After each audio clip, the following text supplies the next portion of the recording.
Olá, pessoal! Na nossa aula do dia de hoje, a gente vai discutir com você uma mudança que foi publicada em Diário Oficial de uma resolução do Conselho Monetário Nacional que reduz lá o centro da meta de inflação para 2019 e para 2020. Em 2019, ela será de 4,25% e em 2020 de 4%. Então vamos lá, vamos tentar entender um pouquinho a respeito dessa questão. A gente sabe que em 1999, o governo Fernando Henrique Cardoso teve que abandonar a chamada âncora cambial. Essa âncora cambial era baseada lá numa taxa de câmbio, apreciada para poder permitir um volume maior de importação do que de exportação. Se o volume de importação é maior do que o de exportação, o volume de oferta agregada do país cresce, porque a oferta agregada é formada pela oferta doméstica mais o produto importado. Ora, se o produto importado estava aumentando, a oferta agregada era maior do que a demanda. Quando a oferta é maior do que a demanda, o nível de preço cai e isso auxilia o controle da inflação. O problema é que em 99, o Brasil passava por um ataque especulativo. O resultado é que houve uma maxi desvalorização da moeda brasileira de 40%. O governo Fernando Henrique havia perdido, então, a chamada âncora cambial. No lugar da âncora cambial, o governo resolveu colocar o que nós chamamos de tríade da sustentabilidade. Então vamos colocar aqui para a gente entender.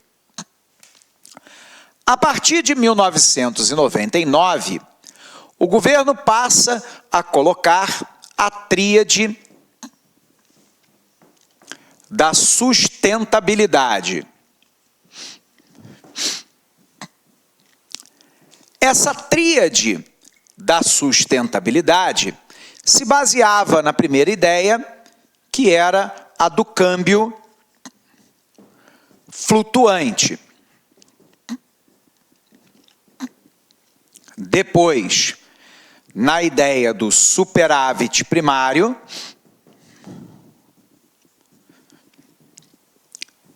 e, finalmente, no regime de metas de inflação. Então vamos lembrar, o câmbio flutuante, pessoal, é quando o governo deixa que o câmbio flutue livremente, de acordo com a oferta e com a demanda da moeda externa, que eu não controlo, que é o dólar. Então, se a oferta de dólares for maior do que a demanda, o preço da moeda americana cai e o real se aprecia. Se a oferta de dólares for menor do que a demanda, o preço da moeda americana sobe e o real se deprecia. Perfeito. Na verdade, o que o Brasil pratica é um câmbio flutuante sujo.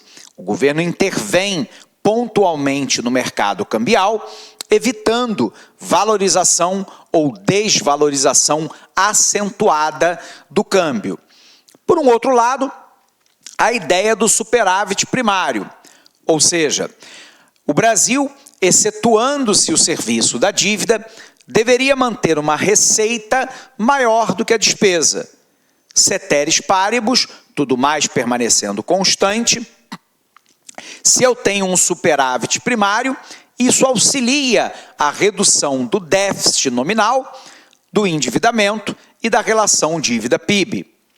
Finalmente, foi estabelecido o regime de meta de inflação. Então vamos lá. Nós sabemos que a inflação é o aumento generalizado e sustentado do nível de preços dentro da economia. Em parte, essa inflação ela é causada por uma expectativa inflacionária, dentro daquilo que nós chamamos de inflação inercial também. Então vamos explicar primeiro a inflação inercial. A inflação inercial é a memória inflacionária do período anterior contaminando o período posterior. Como assim, professor? Vem para cá, vamos entender isso aqui junto. Para entender a expectativa inflacionária, vamos primeiro entender o que nós chamamos de inflação inercial. Conceitualmente falando, a inflação inercial é a inflação do momento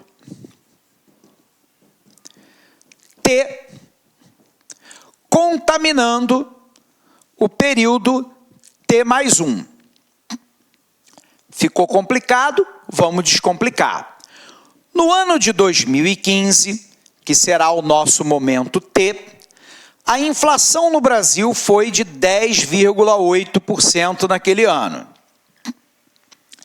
É razoável imaginar que no ano T mais 1, ou seja, 2016, os agentes econômicos queiram reajustar salário, preço e aluguel pela inflação do ano anterior. Eu quero, como trabalhador em 2016, reajustar o meu salário pela inflação do ano anterior, para que eu não tenha perda de renda.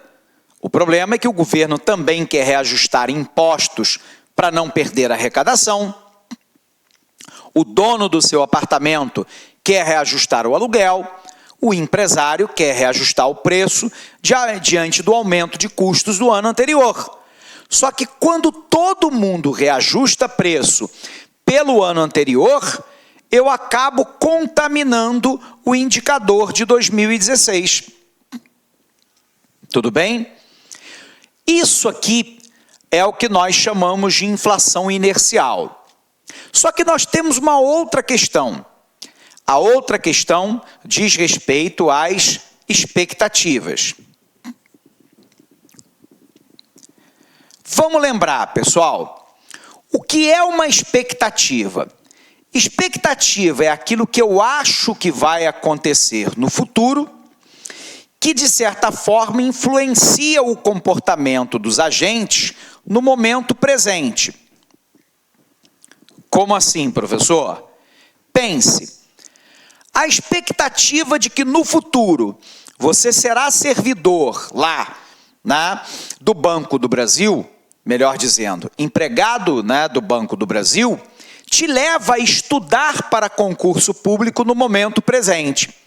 Então, o seu comportamento no momento presente, ele é alterado pela expectativa que você tem em relação ao futuro. No futuro, eu quero passar para o Banco do Brasil, hoje estudo no curso LAC e vou estudar até passar. Essa tem que ser a meta, tá, pessoal? Dito isso, qual é a grande questão?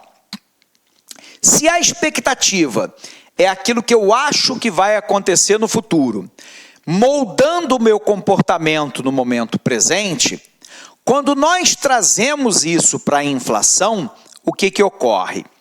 O cara acha que no futuro vai ter inflação.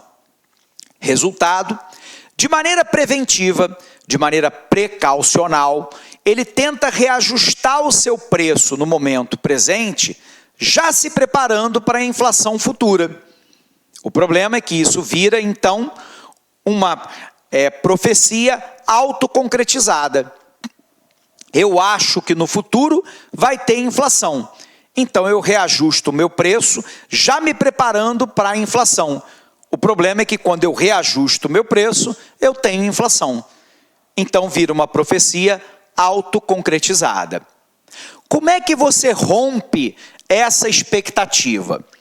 Uma das formas de fazê-lo é dando transparência à condução da política monetária, da política fiscal, da política cambial, da política creditícia. A autoridade monetária do Banco Central, ela segue a orientação do Conselho Monetário Nacional. O Conselho Monetário Nacional, você se recorda, inclusive das aulas do professor Luiz Antônio, Você se recorda que o Conselho Monetário Nacional, dentre as suas funções, ele tem lá a prerrogativa de determinar o regime de meta de inflação e cabe ao Banco Central executar a política monetária, creditícia e cambial para atingir a meta estabelecida pelo Conselho Monetário Nacional. Só que para romper a expectativa, o Conselho Monetário Nacional, com a antecedência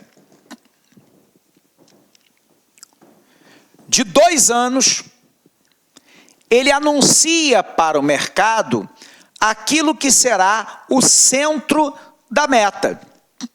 O centro da meta de inflação. Nós sabemos que atualmente o centro da meta é 4,5%.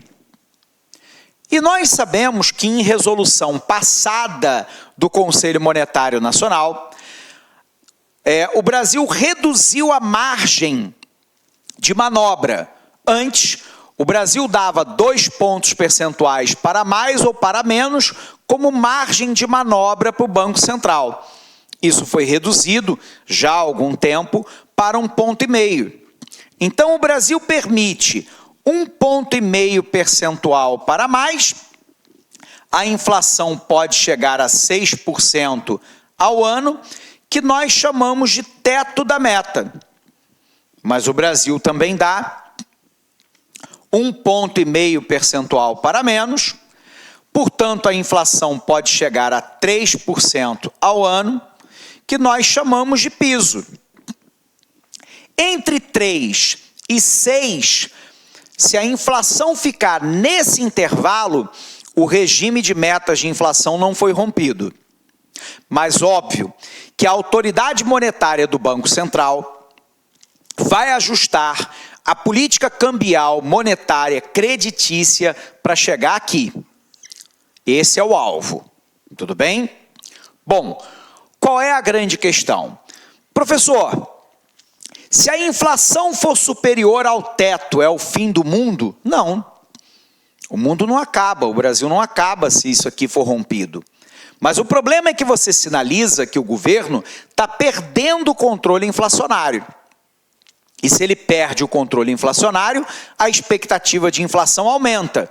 E aí vira profecia autoconcretizada. Eu acho que vai ter inflação, reajusto o preço. Quando eu reajusto o preço, tem inflação. Mas por que a inflação não pode ser menor que 3%, professor? Isso aqui não é número cabalístico, não, tá?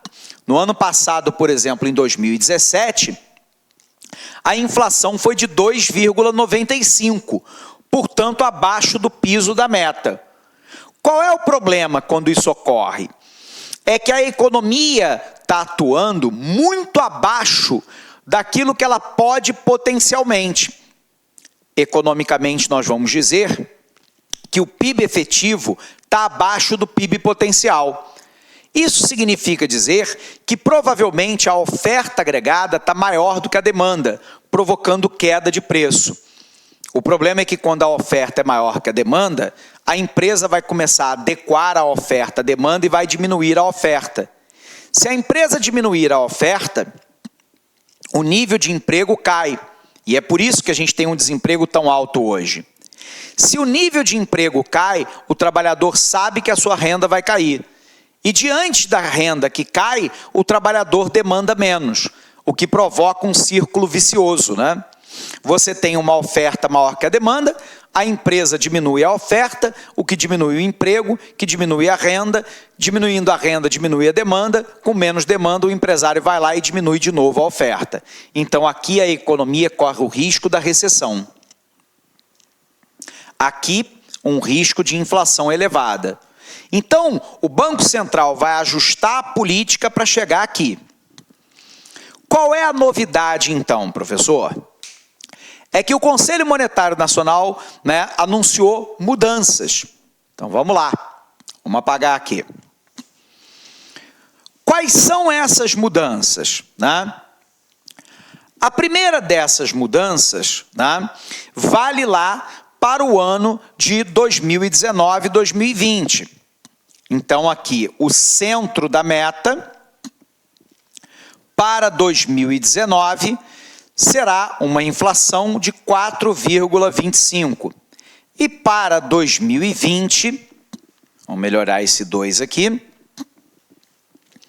para 2020, essa meta vai cair para 4% de inflação ao ano.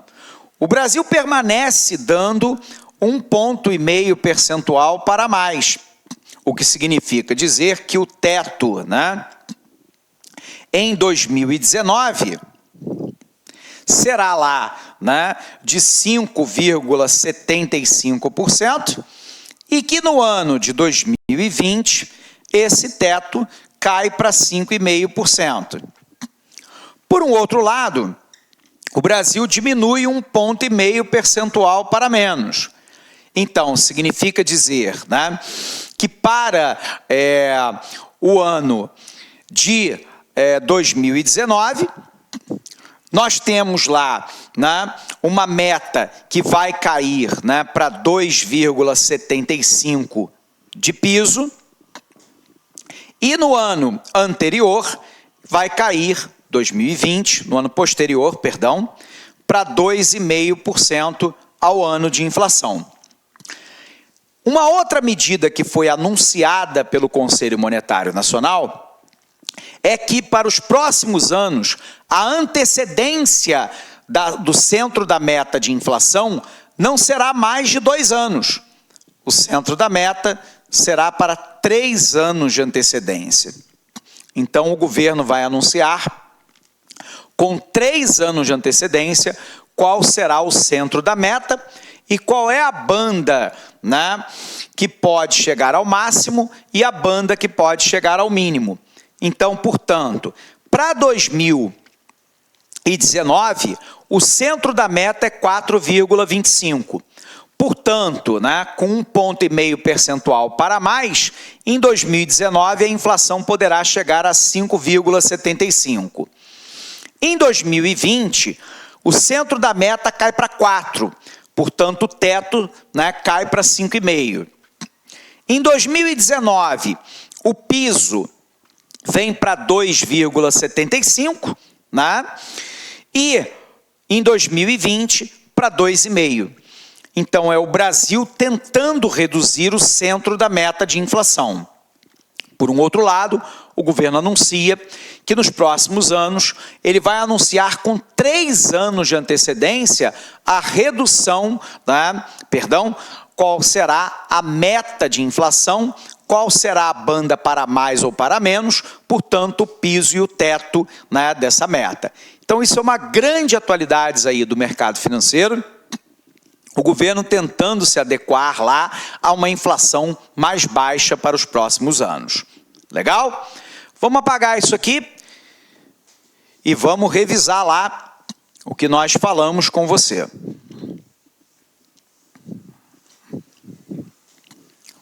Então, pessoal, o que nós temos aí? Conselho Monetário Nacional baixa a meta de inflação pela primeira vez em 14 anos no Brasil. O Conselho Monetário Nacional definiu a meta de inflação para 2019 em 4,25% e em 2020 em 4%. O intervalo de tolerância, 1,5 ponto percentual para cima ou para baixo. A meta deve ser perseguida pelo Banco Central e o principal instrumento usado para atingir o objetivo é a taxa básica de juros, a chamada taxa Selic. Quando o Copom, o Comitê de Política Monetária, que se reúne de 45 em 45 dias, composto pela presidência e diretoria do Banco Central, se reúne, quando ele aumenta, por exemplo, a Selic, a meta é conter a demanda aquecida, e isso gera reflexo no preço, porque os juros mais altos encarecem o crédito e estimulam a poupança. Por um outro lado, quando o Copom diminui os juros básicos da economia, a tendência é que o crédito fique mais barato, com incentivo à produção e ao consumo. Esta é a primeira redução no objetivo a ser perseguido pelo Banco Central desde 2003, quando o Conselho Monetário Nacional definiu a meta de inflação para 2005 em 4,5%. Desde então, o centro da meta de inflação é esse, 4,5%. Naquele ano, o intervalo de tolerância foi definido com 2,5 pontos. Em 2006, esse intervalo caiu por 2 pontos e permaneceu assim nos anos seguintes, até ser reduzido para 1,5 ponto percentual para 2017 e 2018. O governo publicou no Diário Oficial da União o decreto 9.083, permitindo ainda que a meta seja definida com 3 anos de antecedência e não com 2. Essa regra passa a valer a partir da meta de 2021. A partir daí, será com 3 anos de antecedência anunciado o centro da meta, o teto e o piso e, portanto, a banda de rolagem entre ambos. E aqui você vê como que a inflação do Brasil, né, se encaminhou nos últimos anos, de 2011 até 2017. A inflação em 2017 foi abaixo do centro da meta pela primeira vez desde o ano de 2011, né, mostrando aí que a política fiscal e monetária, sobretudo a monetária, funcionou para controlar a inflação. Como vimos, isso tem efeito colateral, que foi uma queda do PIB e um aumento exponencial da taxa de desemprego. Mas o governo fez lá a sua escolha. A prioridade dele foi o controle da inflação. Legal? Bom, pessoal, quero desejar a todos vocês uma excelente prova de Banco do Brasil, que você tenha muito sucesso, né, no seu trabalho, no seu esforço, né, naquilo que você empreendeu para poder chegar a esse objetivo. Nós aqui do LAC Concursos estaremos com você nessa prova e em toda e qualquer outra prova que você queira fazer. Tudo bem? Conte conosco sempre. Um abraço grande para você, bons estudos e até a sua aprovação. Até lá! Clique lá.